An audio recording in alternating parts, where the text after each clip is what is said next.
everybody. This is Sean Martin. I'm the host of Redefining CyberSecurity Podcast and ITSP Magazine. You probably know that already. What you don't know is that I'm doing a Chats on the Road to Black Hat. If you're watching this, you'll see that that's what we're talking about today.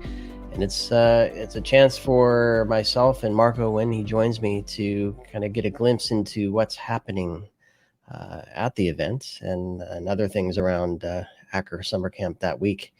And we get to chat with organizers like Steve Wiley and keynote speakers and other presenters and panelists and really cool people, one of whom is Eric Parizo. Eric, how are you? Hey, Sean, how are you? I'm great. It's good to have you on the show. And I'm thrilled because I get to go through an immense list of sessions and summits and activities and find the things that inspire me that I think others would want to hear about. And the summit you're running is definitely one of those. I was joking before we got started that I don't often get to go to those because they're Chatham House rules and they don't allow press in. So when I wear my press badge, I don't get to go. So I'm going to chat with you beforehand, and you can share what you want and hide what you don't want exposed. So very controlled conversation, but it should be exciting nonetheless, because I think you guys are doing some really cool things, and that session should be really fun. So before we get into that, though, a few words about who Eric is. What have you been up to? What's your current role at Omdia, and tell us a little bit about what you have going on. Sure. Thank you again, Sean. Great to be with you. Eric Parizo, Managing Principal Analyst for the Omdia Cybersecurity Research Team. So I have a little bit of a dual role. I support our research director, Maxine Holt, in the management of our team and our research strategy. I get to focus on fun things like developing our amazing staff and identifying opportunities for research innovation. So it's a really cool role. And then in my quote unquote spare time, which is actually a lot of the time, I am also the lead analyst for our enterprise cybersecurity operations intelligence service, which is all things SecOps, all things threat detection, investigation, and response, everything related to the SOC. So all the solutions that SOC pros know and love, from SIM and SOAR and XDR, EDR, all the DRs, vulnerability management, visibility, the list goes on and on. So that's what I do in a nutshell. I've been here about 4 years now. I was previously with another research firm for about 4 years. And before that, for a very long time, I lived in your world, Sean. I was in media over at Tech Target, managing their search security website. I love it. The good old days, I'll say. I used to contribute quite a bit to that, and if I'm not mistaken, that's probably how we know each other from way back when. But I'm thrilled to have you on today, and I'm going to just quickly make a point that you said you get to build a team to define how research gets done, and then sometimes you get to do actual research and analysis, and you started to list all these things, and just which I'm sure is a summarized list, is pretty long, and part of your job is to create more lists. And analyze things, which creates more lists and identifies acronyms. Analysts have to create acronyms. It's in the job description. Exactly, which is why I think this summit that you're putting on is so important. It revolves around budget, if I'm not mistaken. But kind of give us an overview of what the summit's all about, because I think there's so much for security leaders to kind of understand and deal with, that the topic you're gonna cover is super important.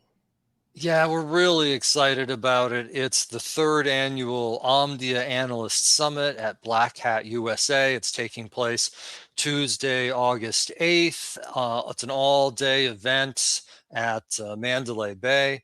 Many people still don't know that Omdia is part of the Black Hat and Dark Reading organization. We're all one big happy family. So we're doing more and more of these kinds of crossover events where, we do columns on dark reading and appearances like this at Black Hat. Our summit is an all-day event. It's really like our Super Bowl, where we get to show the world all of the great research that we've been working on all year long.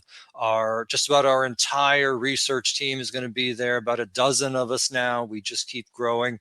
And it's such an exciting agenda. We have a keynote from our research director, Maxine Holt, on the economic challenges organizations are facing from a cybersecurity standpoint amid the current economic uncertainty, and how organizations still may have, budget constraints, but ultimately still have to provide the best security for their organizations that they possibly can. So she's going to talk about that. I'm going to talk about a really interesting emerging trend called proactive security. It's a whole new category of security solutions that we think is going to be critically important to the industry going forward. And then my colleagues are going to present on a bunch of hot security topics, from SASE to IoT and OT security, data security, managed security services. And of course, you can't have a security event these days without talking about AI. So of course, we'll be talking about AI and cybersecurity as well. It's a packed agenda.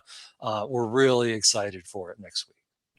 It sounds super fun. And when we're talking budgets, I had a conversation a few months back where we're looking at budgets, and one thing we didn't get to during that chat was kind of where the budgets are coming from. I don't know, do you see any shifts in how budgets are being allocated?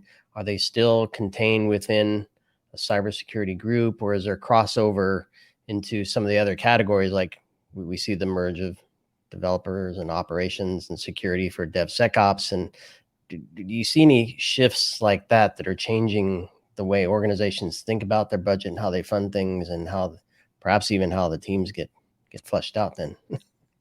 Well, I'll give you some interesting data points, and these are based on our brand new 2023 Omdia Cybersecurity Decision Maker Survey. We'll be debuting the results at the Black Hat Omdia Analyst Summit next week, but just for you, Sean, I can give you a little teaser on some of the things Little we'll be nuggets. talking about. So first, we asked our respondents, how do you expect your organization's security budget to change in the next 12 months? And based on what we've seen, we see security budgets for the most part holding steady, actually increasing in a lot of cases. 85% of respondents told us they actually expect their security budgets to increase in the next 12 months. Only 2% said that they were actually expecting a decrease in their budgets. Now, that said, in times of economic uncertainty, which we appear to be in now, security always feels the pinch to a degree. And it's the classic areas. New purchases are delayed or pushed back, and demonstrating ROI and value to the business for existing spend becomes critical. So even though the data says that budgets are holding pretty strong, we're still expecting the realities of the growing uncertainty to take their toll in the second half of this year. Another interesting data point, we're starting to observe what we think is a long-term trend as far as how security spending is starting to shift. We asked our respondents, how does your organization resource certain types of initiatives? And when it comes to mission critical security capabilities, things like strategic planning, GRC, threat detection, investigation, and response, the majority of respondents said they continue to invest on internal capabilities to manage those areas. So they continue to do them themselves. However, when it comes to things like incident response escalation, really severe threats, and new security requirements, the majority of our respondents said they now resource those areas externally, either through consulting or ongoing services contracts. So to me, it highlights how the industry is changing. Over time, organizations are going to rely more on external security capabilities. We think this is going to be a pretty slow shift that occurs just a little bit over time, over the course of this decade. But it means that more and more security capabilities will be provided as a service.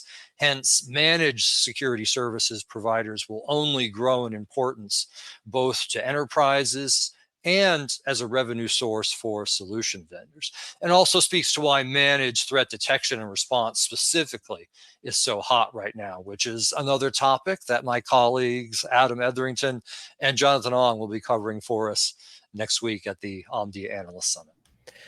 Nice. And it brings to mind the other point that you made, and I don't know what you can share here, but certainly a definition I suspect you can share on proactive cybersecurity.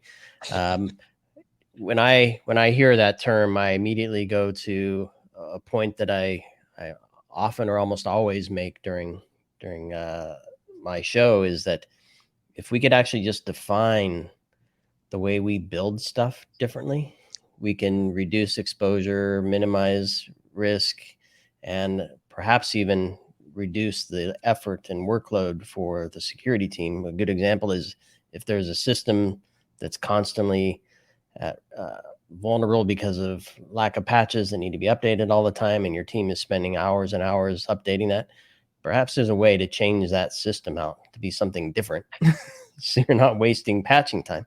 So I don't know if that fits into the definition of proactive security, or if it's more of the traditional detection protection. Yes and no. That's a very specific take on a specific capability that falls within proactive, but we think proactive is pretty broad, and let me explain it. So we define proactive security as the ability to find and address threats and threat conditions before they actually affect the organization. So before an adversary is taking them and using them to either try to get in or gets in and wreaks havoc within your organization. So the way we break down security solutions into three broad categories. So there's preventative, and those are the types of things that have existed forever. The firewalls, intrusion prevention, malware sandboxing, web gateways, the things that sit on the perimeter in most cases of your organization and prevent known expected threats from entering your organization. You need those capabilities, but they don't stop everything, right? Then there's reactive security. That's the second major category, where that's essentially everything TDIR, everything SecOps. It's the solutions you use to find, investigate, and fix threats that are already inside your organization. You need those capabilities too, but when you think about preventative and reactive, it means security pros, organizations, enterprises, they're always on their heels. They have to wait for a bad thing to happen for those solutions to really do any good. We believe proactive, this emerging area, is really the third area in what's kind of the missing piece to the puzzle of cybersecurity solutions. By having this class of capabilities that allows you to get ahead of security problems before an adversary is knocking on your door or banging down the door, that's going to enable your organization to prevent so many problems later in the attack life cycle, not to mention reduce the overall risk that your organization is facing. So we're going to look at that in some detail, talk about some of the specific types of proactive solutions we see out there, and why this is the precursor to a whole new type of solution category that we see called proactive security platforms, that's going to bring together a lot of different but related proactive capabilities into one solution set. And I think in pictures, diagrams oftentimes, and this could either be linear or cyclical or Venn diagram. Which would you, or something else completely? How would you? Well, that's the exciting tease we're going to leave for our attendees at the Omdia Analyst Summit next week, because we definitely have most, if not all, of the above ready to go. Love it. So looking at budgeting, my experience with budgets in the enterprise is you often start with what did you do last year? that's kind of like the baseline. And you say we want to kind of keep things the same. We might want to adjust slightly. But what's your view on that in terms of cybersecurity? Is that typically how budgets are formed? And if that's the case, how do you see the mindset needing to shift for something like a proactive security set of capabilities about to hit the space? No, you're absolutely spot on, Sean, and it's one of the things that we do talk about in our session on proactive at the Omdia Analyst Summit next week, because proactive sounds great. It seems like where the industry is going, but if you're a CISO and you hear that, it's like, okay, great, but now I have to go back to my board or my CEO or whoever controls my budget and say, I need a whole new class of security solutions in addition to everything you're already paying for. And when security is often, a non-starter because it's generally not a revenue producing element of most organizations, going in and asking for more budget is a real challenge, right? So one of the things that we recommend that organizations do is go back to their organization, start really thinking about what their cybersecurity architecture looks like, and see how many capabilities they really have that are proactive versus preventative versus reactive today, and start that long-term process. Because Rome wasn't built in a day. Organizations aren't going to be able to massively shift their cybersecurity budgets from one year to the next, because you do have a lot of set costs, right? You have your staff, which is usually the biggest chunk of it. You have existing solutions that you've already invested in, often on multi-year contracts. You often have services agreements, whether it's consulting or just product updates, threat intelligence, and the like. So there's a lot of baked in cost in most year-to-year cybersecurity budgets that kind of just roll over from one year to the next.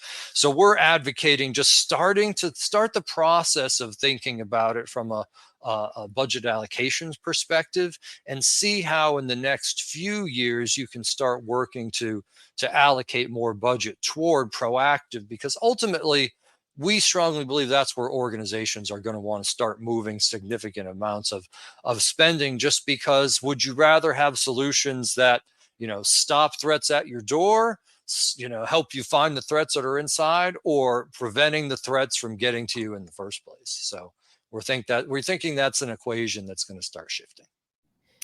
And speaking of equations, the output is something, right? You do some math and you get a result, which hopefully is meaningful and can be measured, and a collection of those outputs can tell a story. Do you see a change needed in the way we look at budgeting to tell the story to our leadership team and to the board?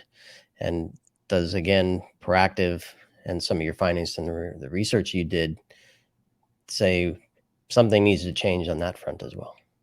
How do we measure? How do we know we're spending the right stuff? It's sort of, to me, it's a little bit, Sean, of a chicken or the egg problem, right? It's like, where does the cycle start? Do you look at your budget and say, I really don't like how this stacks up, I want to change some of these allocations? Or do you say, gosh, I really am not getting the performance I need, I'm not stopping the threats that are really impactful to my organization, or I'm not getting to them as quickly and as efficiently as I need to? I feel like it's a little bit of both, but usually it's more about the problems that change or emerge that lead to changes in how the financial picture is allocated from a budget standpoint. So our do changes need to be made, sure, but I think the day-to-day, week-to-week, year-to-year reality for most CISOs is that they're under constant pressure from all sides. And I think the need to just to find a way to kind of usually scrape a couple nickels together to figure out how to pay for all the things that the budget doesn't afford anyway, is sort of the biggest problem with, the long-term implications often kind of being secondary. Now, is that an ideal picture? Should most organizations be a bit more proactive and think about how their security budgets look 3 to 5 years from now? Absolutely. It would be to their great benefit to do so, because it'll make it easier to get ahead of these kinds of big changes that we see, like proactive security. But I think the reality is it's much, much harder to do that than it seems. Yeah, and this is where I wish I could be in the room, because I can only imagine the conversations of all the levers, right? Because it's not, I'm going to staff, I'm going to buy tech, I'm going to run the program. It's it's all those levers, right? Have to communicate, and to your point that you just made, something changed. I'm under new pressure for something, and everything that I've defined at the beginning of the year for the budget, I'm not prepared for what just happened. Yeah, and we haven't even spent yeah. a lot of time talking about compliance, and security Exactly. still to a large degree is a compliance game, right? That's where a Yeah. lot of this budget comes from. It's enabling the ability for the organization to meet compliance regulations. So that is still, top of the board for a lot of organizations, and ultimately dictates where that budget goes. Yeah. And so I'm afraid we'll start to get too deep into what what you're I'm an doing. analyst. You can never get too deep, Sean. No, for trying to give things away for the session. But I think what I'll leave you with, and you can answer with yes or no, or as deep as you want on this. But you mentioned it, so I'm gonna also say we can't have this conversation without talking about it at some level. AI. So clearly AI has a role to play in the threat landscape. It has a role to play in the security technologies, presumably in the operations. My question is, what about? Or I'm sorry, the technology. My question is then, what about the operations and the team, and then ultimately the budget? Can AI help us help us with some of those questions of where should we be spending our money It's and a how? really interesting topic, Sean. AI in cybersecurity, and particularly generative AI, to me is the number one trend across the entire cybersecurity landscape in 2023. I think the arrival of Chat GPT late last year kind of caught everyone off guard, because it was the first time people realized, hey, wait a minute, suddenly these AI capabilities can be operationalized in really interesting ways that nobody had really prepared for, and suddenly there were some implications that nobody was really ready to deal with. So it's been really interesting in 2023, kind of seeing all that come together. So now that said, there are there are things AI is good at, and things that AI is still clearly not good at. Right? It's good at searches. It's good at especially complex searches, where you being able to use human language to run a complicated query and get really meaningful results. It's good at correlating, finding the pieces of data within certain parameters, and analysis and presentation, helping you find the needle in the haystack that maybe in a way you didn't even know was there.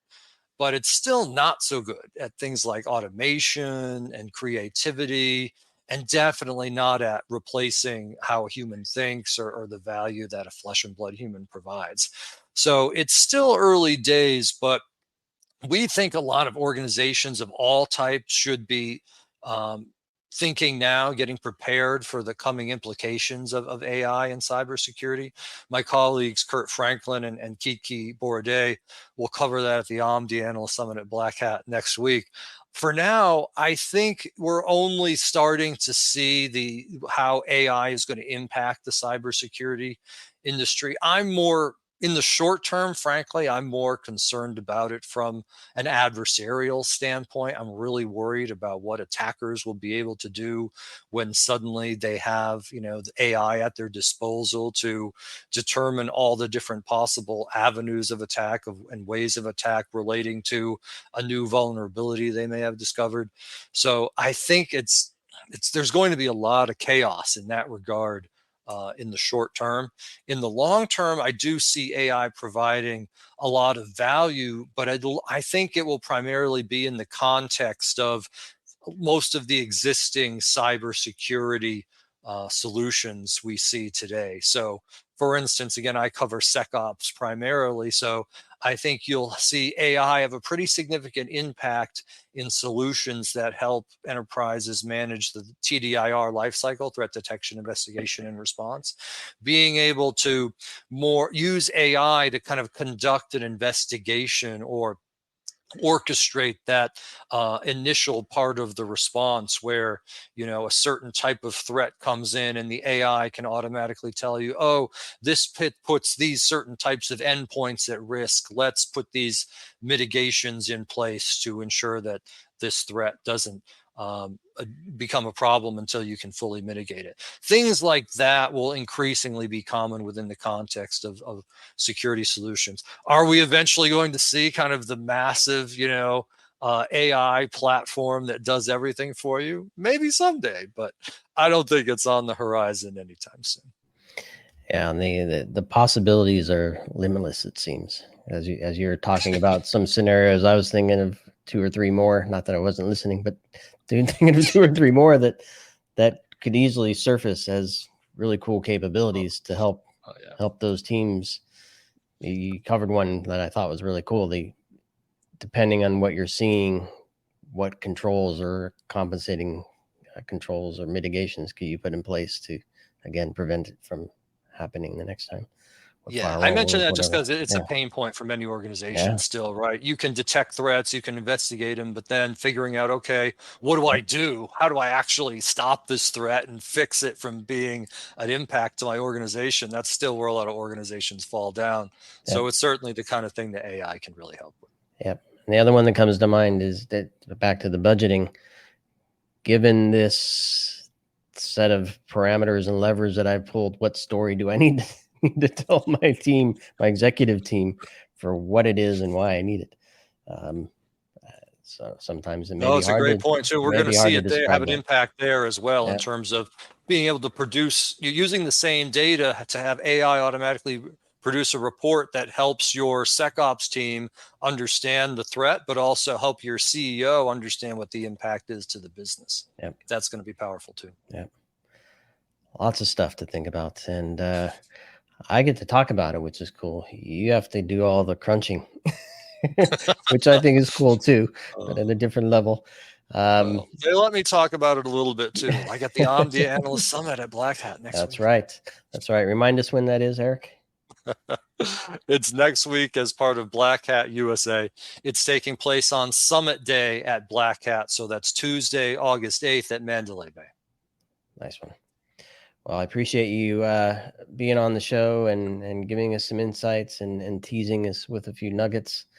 I'll say it again. It's where the conversations are going to be held, where a lot of this stuff is going to make its mark in the budget and in the program. So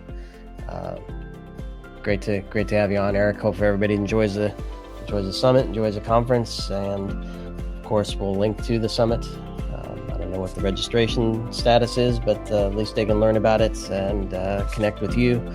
And for those listening, we still have tons to go here with our coverage of Black Hat USA 2023. So stay tuned and subscribe, share, and have fun. Hopefully everybody's enjoying the coverage.